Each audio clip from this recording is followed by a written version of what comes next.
नमस्कार, जय श्री राम। मैं सारिका शुक्ला अपने YouTube चैनल पे आप सभी का स्वागत करती हूँ। आज मैं आप लोगों को एक सुहर गीत सुनाने जा रही हूँ। आप लोग सुनिए। चैनल को मेरे लाइक शेयर सब्सक्राइब करिए और मेरा एक नया चैनल है सारिका शुक्ला भजन, आप लोग उसको भी सर्च करके उसको भी सब्सक्राइब करें और उसका भी वीडियो देखें, जिससे मेरा चैनल जल्दी मोनेटाइज हो जाए।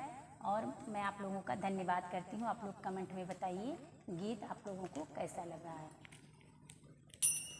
लिपनी पुअती वो बरिया हो तो जगरमा गर कर जगरमा गर कर रे मोरी बहिनी यस बेदनाई तिन कहूँ सिल्या रानी बुइया परी लुवटई हो तो बुइया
दशरथ हो तो चेरी आया रज कर चेरी आया रज कर हे मोरे राजा रानी रे महल पूछू काज हो तो तू कागो है रावई हो तो तू कागो लावा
कल